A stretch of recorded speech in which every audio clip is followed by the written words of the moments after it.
So malapit nang mag 12 o'clock at malapit nang mag lunch time. At nandito pa rin tayo sa may tabi ng Iglesia ni Cristo. Ayan, no? Dito yan sa may kanto ng MacArthur Highway at nang dito sa may papuntang Pilinong side. Bago pala yung building dito, ang ganda niya, oh. And for today's video ay pupuntahan natin.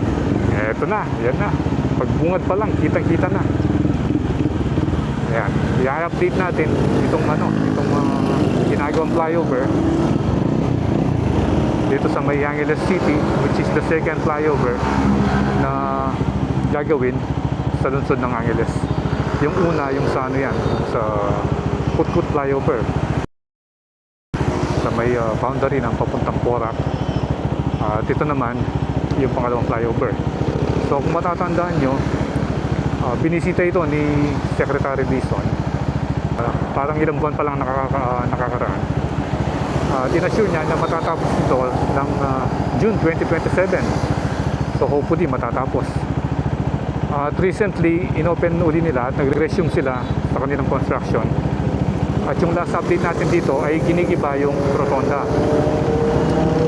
So ngayon, tignan natin. After, I think, a week pa lang, nung dumaan tayo kahapon, parang wala na yung rotonda. At may tinatayo na silang poste. So yun yung aalamin natin ngayon dahil parang mabilis silang magtrabaho ngayon. Ewan ko lang kung same contractor, pero parang iba na yung contractor. So yung dating ginawa 1, 2, 3, 5 poste, ngayon mag-add silang isa pang poste. At yun yung mga yung mga forma ng ng poste. At dito meron din silang office. Yan, no? Tingnan nyo ang actual na pagbubuhat. Ganyan pala, oh. Bali yung backhoe yung magbubuhat. Yan. So diretso pa tayo. Papakita ko sa inyo kung ano nang nangyari dun sa dating rotonda rito. Pero expect pa rin natin na matraffic dito dahil nga dito sa construction nito. Pero ganyan talaga, siyempre. So dito muna tayo.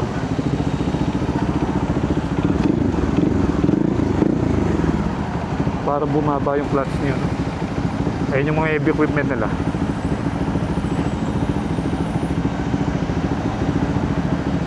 At patuloy pa rin yung pagtatrabaho. Ayun na, yung nakikita nyo yun, yung backhoe, dun yung lugar ng dati, nung rotonda. So nagbakod na sila rito at nagko-construct na. Tara, tingnan pa natin dun sa may harapan. Tingnan nyo naman yung traffic dito, kung gaano kagrabe.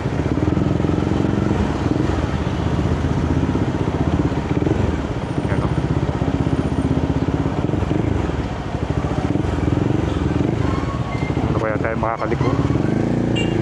Doon na tayo dito. Dito na tayo pupwesto.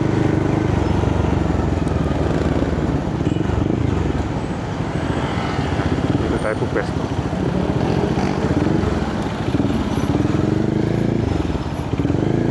So pag nagawa yung flyover nito, hopefully malaking tulong para maibsan yung traffic dito.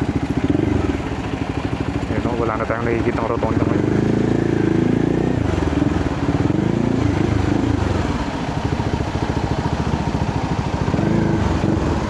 Parang bumaba nga yung plots niyan. Useful. So, dito tayo, kakaliwa. Uy, kamukha ng helmet natin, no? Kampal sila.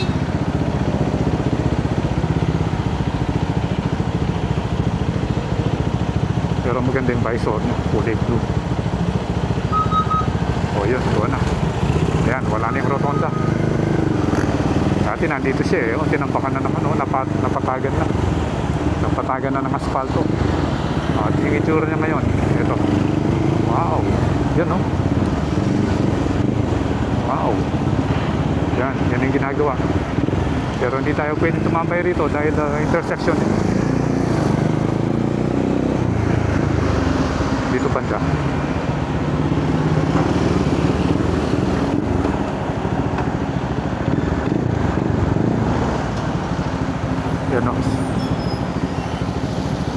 tuloy-tuloy yung trabaho. Parang mabilis sila ngayon. Bali, yung natanggal nila doon sa rotonda, pati yung posting malaki, yung mataas na posting bakal. So tara, kunan natin ng drone shot. Hanap tayo ng pwesto ron. Yun, daming truck. Ito yung sinasabi ko sa inyo na may office sila. Yung dati kasi wala namang ganyan eh. Pero parang parehas lang yung contractor. Ayan, leadway pa rin. Parehas lang siguro.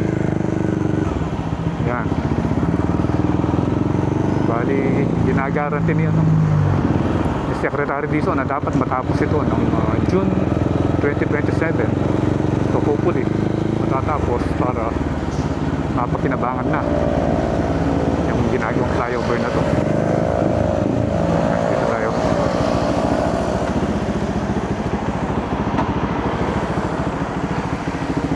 Ayan, yung view niya rito, ganyan siya, ganyan yung itsura niya.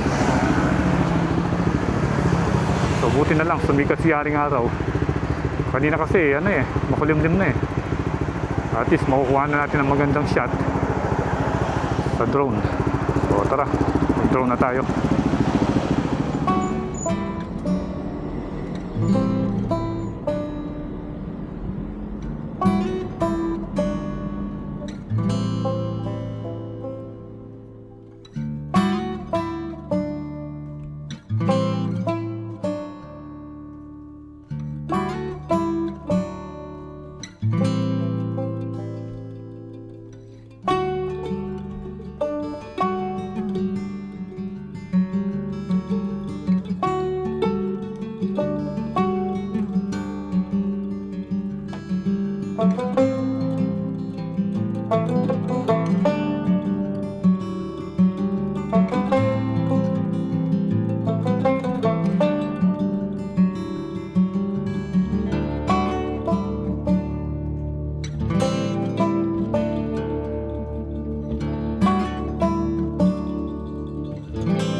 Napaliparan na natin at nakita na natin yung aerial view nitong ginagawang flyover which is nasa likod ko.